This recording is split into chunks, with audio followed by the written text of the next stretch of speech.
Hello மீவாஸ், நோயற்ற வாழ்வும் குறைவற்ற செல்வமும் அனைவருக்கும் நிறையட்டும்.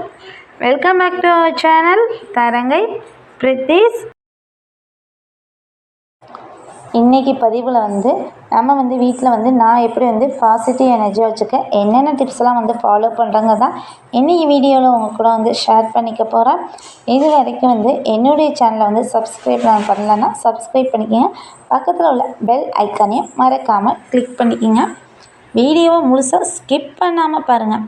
ஃபஸ்ட்டு டிப்ஸ் பார்த்தா, நம்ம வீட்டில் எப்பொழுதுமே வாசற்படியில் கோலம் போடுறது ஒரு நல்ல பாசிட்டிவ் எனர்ஜியை கொண்டு கொடுக்கும். அதாவது நெகட்டிவ் தாட்ஸோடு யார் வந்தாலும் சரி, அந்த கோலத்துக்கு மன வசியம்னு இருக்காம். அந்த மனதையே மாற்றக்கூடிய தன்மை இந்த கோலத்துக்கு இருக்குதுன்னு சொல்லியிருக்காங்க. ரெண்டாவது டிப்ஸ் பார்த்தா, நம்ம வாசலில் உருளியில் எப்போதும் பூ போட்டு வச்சுருக்கணும். பூ 2 டேஸ்க்கு 1 டைம் கூட மாற்றிக்கலாம். ஆனால் உருளியில் உள்ள தண்ணியை எப்பொழுதுமே மாற்றணும். அந்த தண்ணிக்கு அதாவது கெட்ட நெகட்டிவ் தாட்ஸை ஈர்த்து வைக்கக்கூடிய தன்மைங்கிறது இருக்கும். அதாவது தோஷம், அந்த தண்ணியில் தோஷங்கிறது ரெகுலராக இருக்கும். அதனால் நம்ம தண்ணியை மட்டும் மாற்றிட்டு அதே பூவை கூட யூஸ் பண்ணிக்கலாம். பார்க்குறதுக்கு அழகாகவும் இருக்கும். நெக்ஸ்ட்டு டிப்ஸ் பார்த்திங்கன்னா, லெமனை நம்ம எப்பொழுதுமே சரி கட் பண்ணி நம்மளுடைய வாசலில் வைக்கிறது ரொம்பவே நல்லது. லெமனை கட் பண்ணிட்டு சில பேர் மஞ்சள் குங்குமம் தடவுவாங்க. சில பேர் நான் ஸ்டார்டிங்லேருந்து குங்குமத்தால் தான் வைக்கிறேன். அதனால் குங்குமத்தையே பயன்படுத்திக்கிறேன். இந்த குங்குமம் வச்சுட்டு லெமனை இப்படி திருப்பி ஒன்றா சேர்க்கக்கூடாது. கட் பண்ண பொருளை திருப்பி ஒன்றா சேர்க்கக்கூடாது. அதனால் நம்ம கையாலேயே அந்த லெமனில் குங்குமம் வச்சுக்கலாம். இந்த லெமன் பார்த்தா நம்ம திஷ்டிக்கு அதிகமாக பயன்படுத்துவோம். இப்போ ஒரு ட்ராவலே பண்ணும்போது அந்த காருக்கு திஷ்டி எடுக்கும் போது அதாவது காவு கொடுக்குறதுன்னு சொல்லி இந்த லெமனை திஷ்டி நாங்கள் கழிப்போம். இப்போ பார்த்தா இந்த 2 கார்னர்லேயும் லெமனை திஷ்டிக்கு நம்ம வச்சுருக்கேன்.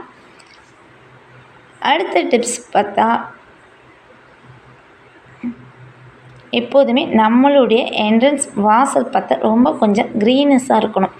இப்போ சின்ன சின்ன தொட்டிலாம் ரொம்ப அவைலபிளாக இருக்குது. அந்த சின்ன சின்ன தொட்டியில் காஸ்ட்லியான செடி வைக்கலாம்னு பரவாயில்ல, நார்மலாக நமக்கு கிடைக்கக்கூடிய செடிகளை வச்சு வளர்த்தாலே போதுமானது.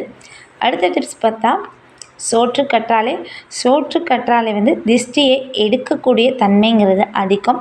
சோற்றுக்கற்றாழை வாசலில் வச்சு வளர்க்க இடம் இல்லைன்னா 2 சோற்றுக்கற்றாழை கட் பண்ணி வாசற்படியில் கூட தொங்க விடலாம். இது துளசி தளம். இந்த துளசி தளத்தை பார்த்தா எவ்வளோ பெருசாக வளர்ந்துக்கிட்டே போயிட்டாங்க. இந்த துளசியில் மகாலட்சுமி அம்சம் இருக்குன்னு சொல்லப்பட்டிருக்கு. துளசி இருக்கக்கூடிய இடத்துல கெட்ட சக்திகள் வரத்துக்கான வாய்ப்பே இல்லை.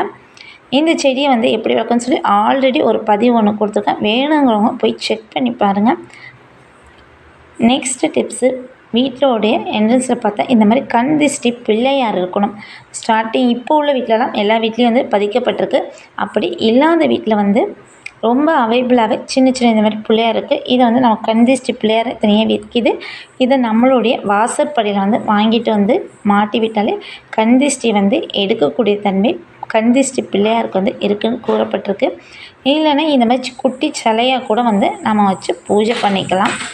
அடுத்த நெக்ஸ்ட்டு டிப்ஸுன்னு பார்த்தா, உப்புக்கு அதிகமான நெகட்டிவ் தாட்ஸை எடுக்கும் தன்மை இருக்குதுன்னு நம்ம எல்லாருக்குமே ஒரு தெரிஞ்ச விஷயந்தான். உப்பு 2வதாக பார்த்தா மகாலட்சுமியோட பெரிய ஒரு அம்சமாகவே கருதப்படுது. மகாலட்சுமி எப்படி பார்க்கடல்லேருந்து வந்தாங்களோ அதே போல் உப்பும் பார்க்கடல்லேருந்து கொண்டு வரப்பட்டது தான். இந்த உப்புக்கு மேலே பார்த்தா நான் கிராம்பு பயன்படுத்துவேன். இந்த கிராம்பு ஒரு 11 கிராம்பை நம்ம இந்த உப்பு உள்ள சொருவி வைக்கலாம். எப்படின்னா மேற்பக்கமாக மாற்றி சொருவிடக்கூடாது. இதுமாரி 11 கிராம்பு. இது பெரும்பாலும் பார்த்தா வியாபாரம் நடக்கக்கூடிய கடைகளில் கண் திஷ்டிக்காக வச்சுருப்பாங்க. இது நான் வாசலுடைய நிலைப்படிக்கு கீழே வச்சுருப்பேன். ஏன்னா வரவங்களுடைய பார்வை அந்த உப்பில் படும்போது அந்த கண் திஷ்டி உப்பு எப்படி தண்ணியாகி கரைஞ்சி போகுதோ அதேமாரி கரைஞ்சிடும். அதுவும் உப்பு வைக்கும் போது மெயினாக கண்ணாடி கிளாஸில் தான் வைக்கணும்.